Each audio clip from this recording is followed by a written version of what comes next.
So when the newness wears off and you've been living in your house for 10, 20 years, you know, it's very commonplace.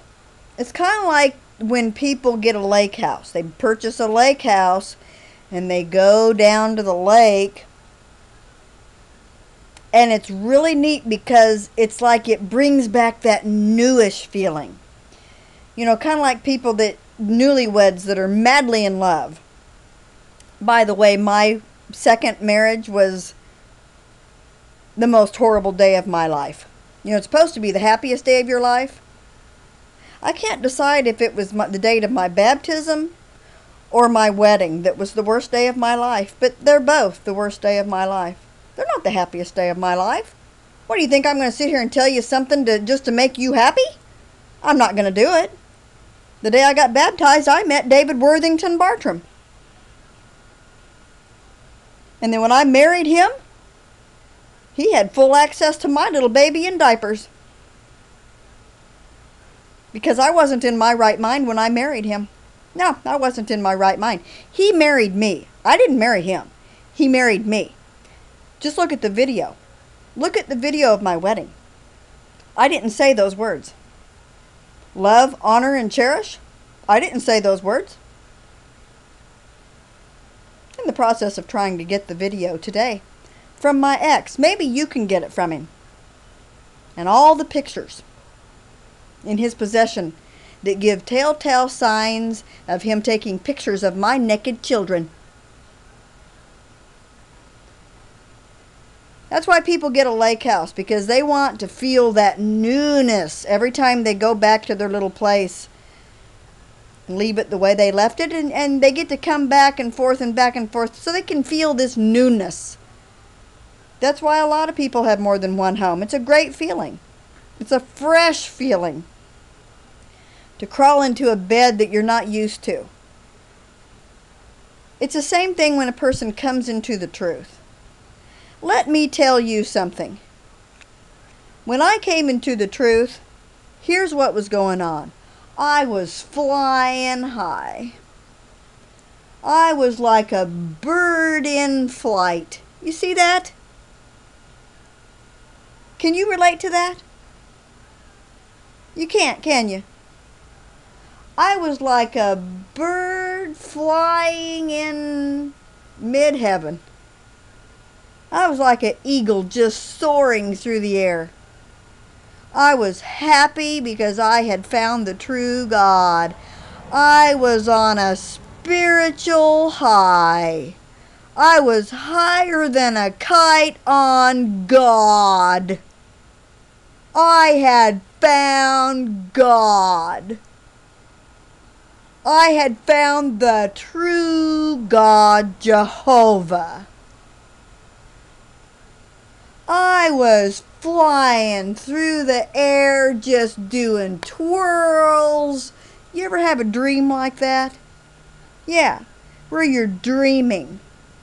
Dreaming that out of nowhere you just start flapping your arms and you start flying. It's my favorite dream. It is my very favorite dream. And I see myself flying up above the trees. I can see myself up in the air, and I'm looking down on all the houses and all the people and all the power lines and all the streets, and I'm flying up above everything. I was on a spiritual high when I became one of Jehovah's Witnesses. I was like a bird in flight. And you know what happened? I didn't see where I was going. And I hit smack right dab into a glass window. Oh yeah. I hit straight into a glass window on a building. Smacked right into it, fell right down. You know why? Because when somebody has just gotten baptized with Jehovah's Witnesses, It's supernatural. And that's what Jehovah's Witnesses can't get. Especially people who were born and raised in the religion. They don't know anything else. Just like I told Jody Whitlow. They don't know nothing else. It's all they've ever known. I asked him, when's the last time you were converted? Do you know what it feels like to be converted? He just laughed because he didn't get the point. If you don't know what it's like to grow up out in the world and know nothing but the world, and then you switch and turn into being a Jehovah's Witness, that's kind of like swimming in a great big ocean and then getting put in a little fish bowl. That's what that is. That's exactly what it's like. Jehovah's Witnesses don't understand that. It is a huge adjustment to come out of the world and become one of you. And that's a thing that Jehovah's Witnesses don't get, is that it is a very delicate process to go from being being in the world to becoming one of Jehovah's Witnesses. I was flying high, honey. I was thinking about that new world 24/7. I was just on cloud 9 thinking about Jehovah.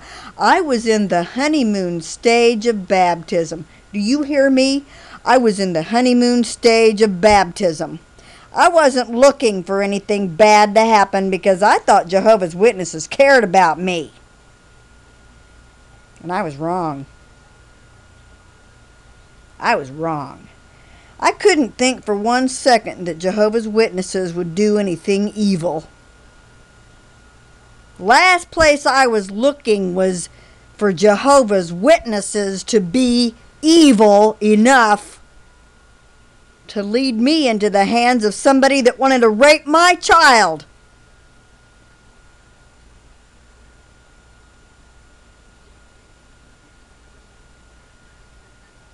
You know what? When a person gets baptized, they have every right to be in that honeymoon stage with Jehovah.